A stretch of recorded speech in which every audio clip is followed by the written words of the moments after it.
Meus queridos irmãos, graça, misericórdia e paz do Senhor Jesus. Nós vamos aqui dando continuidade ao estudo da oração modelo, ou como é conhecida por alguns, a oração do Pai Nosso. E esta é a segunda mensagem sobre este tema tão importante, tão relevante e tão necessário para os nossos dias, de forma especial nesses dias de pandemia, quando necessitamos tanto nos aproximar do trono da graça de Deus, e Ele nos deixou, dentre outros meios, a oração, que é de fato um meio de graça. Então eu quero convidá-lo a abrir a Escritura aí no Evangelho de Mateus, capítulo de número 6, verso 10. Lembrando que esta é a segunda mensagem sobre a oração modelo. Mateus, capítulo 6, verso de número 10, veja comigo o que diz a santa e bendita palavra de Deus. Venha o teu reino, faça-se a tua vontade, assim na terra como no céu. Eu quero convidar você para um momento de oração. Feche seus olhos, curve a sua fronte e ore ao Senhor comigo. Meu Senhor, em nome de Jesus, teu Filho bendito e amado, nosso Redentor e Supremo Pastor, nós nos aproximamos do trono da Tua graça por meio de Jesus Cristo, o único mediador entre Deus e os homens, o nosso pastor amado, aquele que nos redimiu do nosso cativeiro, que nos transportou das trevas para a Tua luz bendita.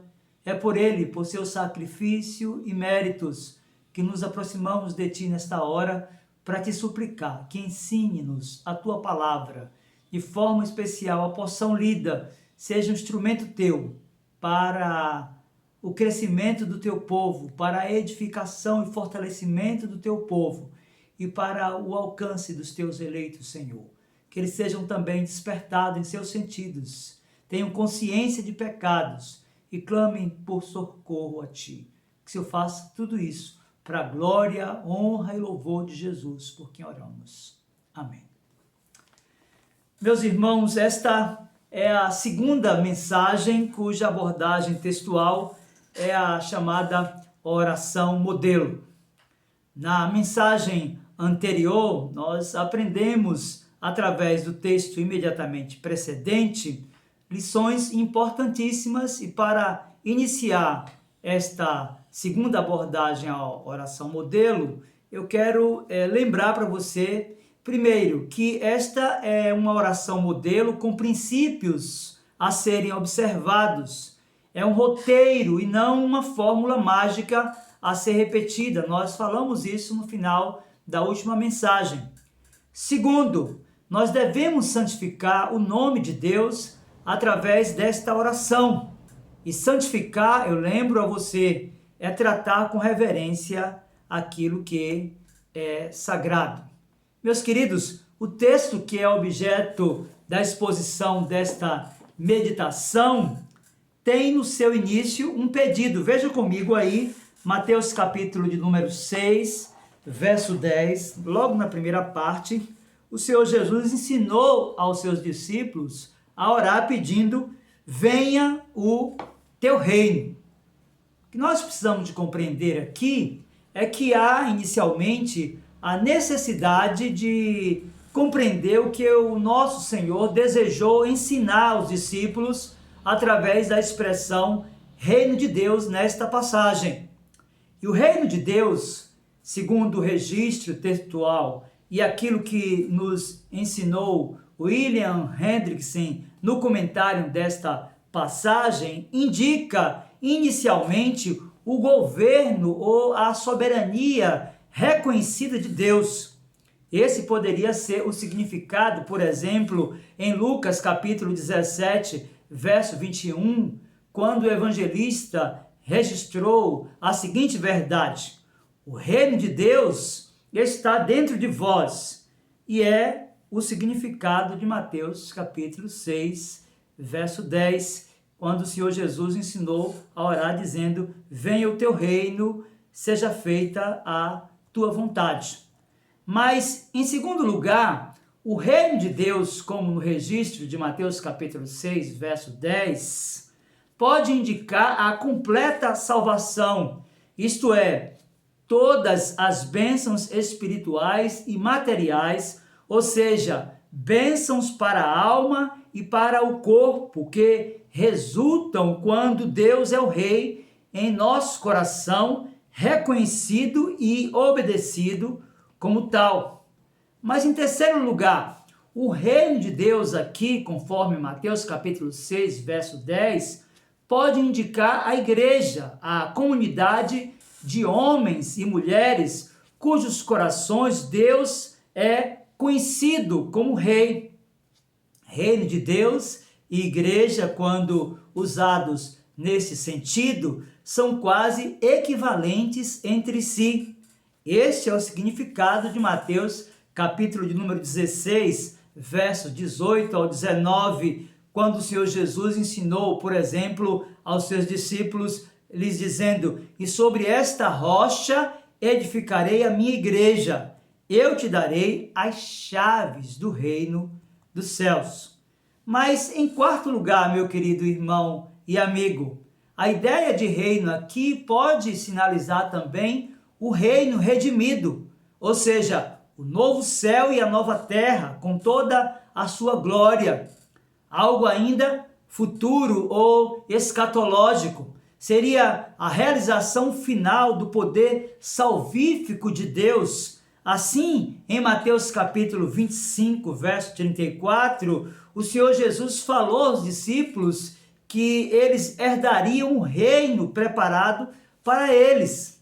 Deve-se compreender, então, diante dessas definições de reino apresentadas até aqui, que quando suplicamos a Deus que venha o seu reino, primeiro, estamos orando para que o reino da graça de Deus tenha livre curso neste mundo e que Deus seja glorificado.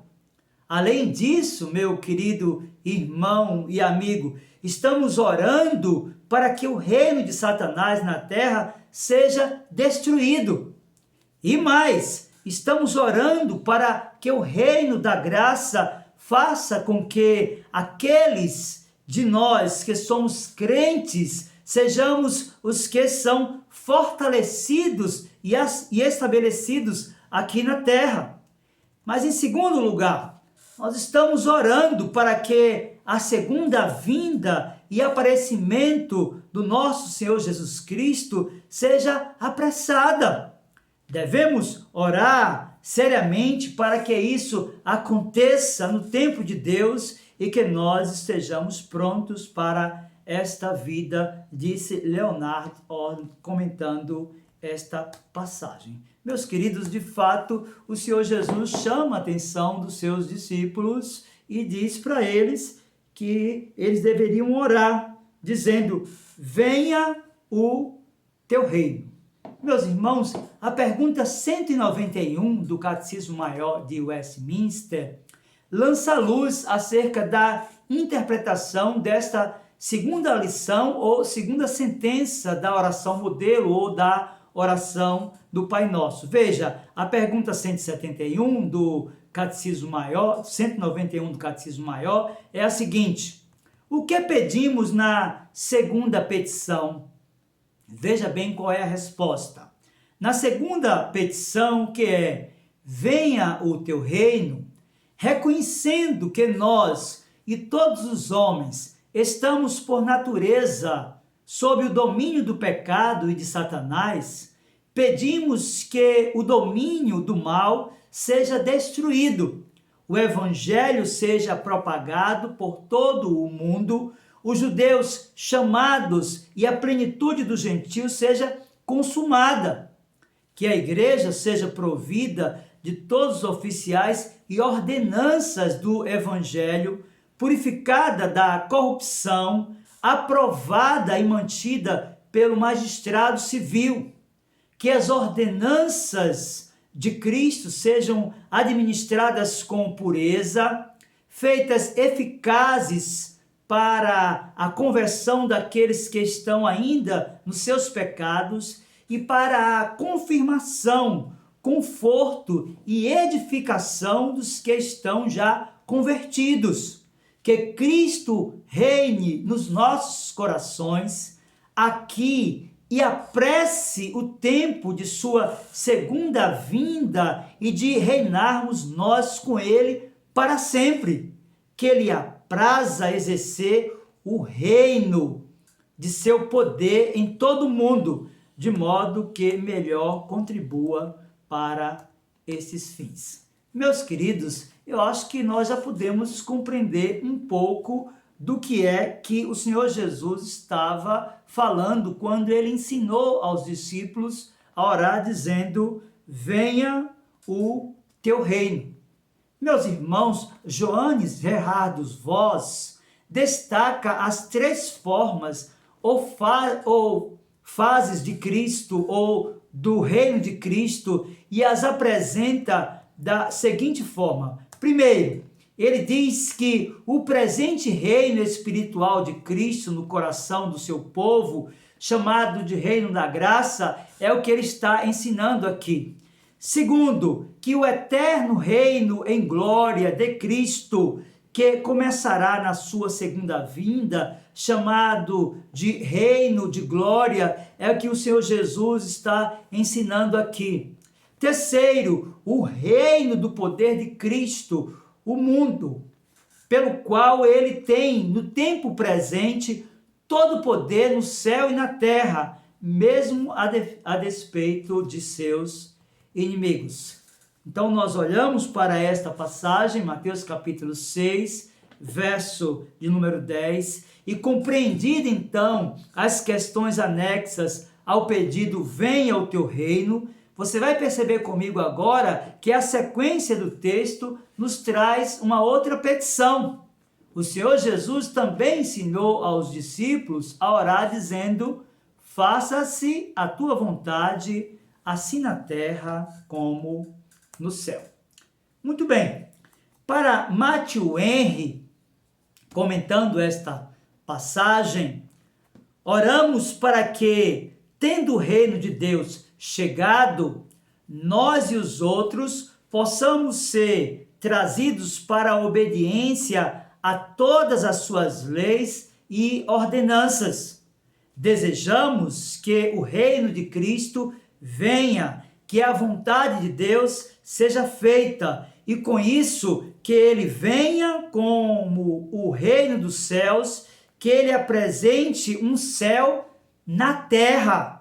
Quando oramos para que ele nos governe, pedimos para ser governados por ele em todo tempo. Portanto, observe, primeiro, pelo que oramos, seja feita a tua vontade. Se você apelar para a Escritura no Antigo Testamento, lá no primeiro livro de Samuel, profeta, capítulo 3, verso 18, você vai entender por esta narrativa histórica a declaração do profeta que tem perfeita associação com esta petição que o Senhor Jesus ensinou aos seus discípulos fazer.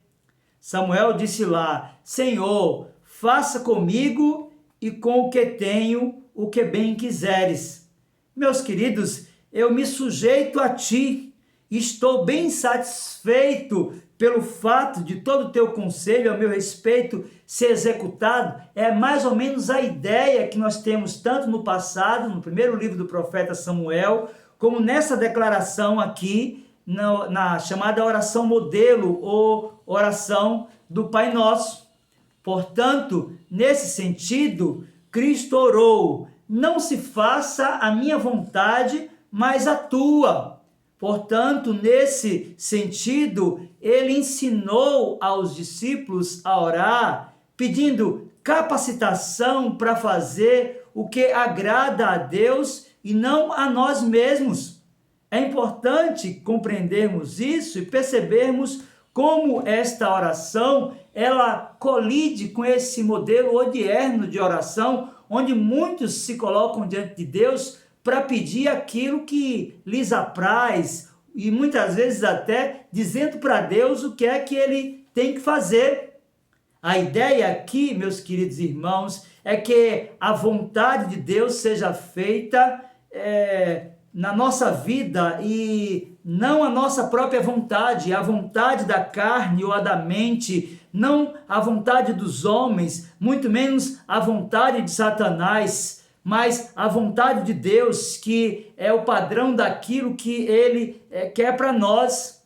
Então é importante, compreendendo, primeiro, que o Senhor Jesus está ensinando aqui pelo que nós devemos orar, mas devemos entender também o padrão daquilo que Ele exige dos seus discípulos. E esse padrão é que Deus possa ser seguido na terra, neste lugar da nossa tribulação e provação, como é feito no céu, aquele lugar de descanso e alegria. Portanto, nós oramos para que a terra possa se tornar cada vez mais como o céu, através da observância à vontade de Deus. Meus queridos irmãos, de fato, a compreensão desta petição é de vital importância para a vitalidade espiritual dos crentes na relação com este importante e insubstituível meio de graça, definindo como oração. Compreender que nossa oração deve estar sob o governo providencial de Deus, que a sua vontade é soberana, é para nós fundamental aqui nesta segunda mensagem sobre a oração modelo. Este ensino do mestre, meus queridos irmãos, aqui em Mateus capítulo 6, verso de número 10, foi ratificado posteriormente no seu ministério e também registrado por Marcos no seu evangelho, capítulo 14, versos 35 e 36. Veja o que diz a Escritura. Marcos 14, versos 35 e 36, diz assim: E adiantando-se um pouco, prostrou-se em terra e orava para que, se possível, lhe fosse poupada aquela hora, e dizia: Abba, Pai, tudo te é possível, passa de mim este cálice, contudo não seja o que eu quero, e sim o que tu queres. Meus queridos irmãos, compreender que a nossa oração deve estar sob o governo providencial de Deus, deve contemplar a soberania absoluta que Ele tem sobre todas as coisas, nos traz, sobretudo, conforto. Nós nunca devemos orar dizendo apenas aquilo que queremos. Obviamente que nós devemos expressar para Deus o desejo do nosso coração, mas como o Senhor Jesus, devemos dizer: seja feita a tua vontade, assim na terra como no céu.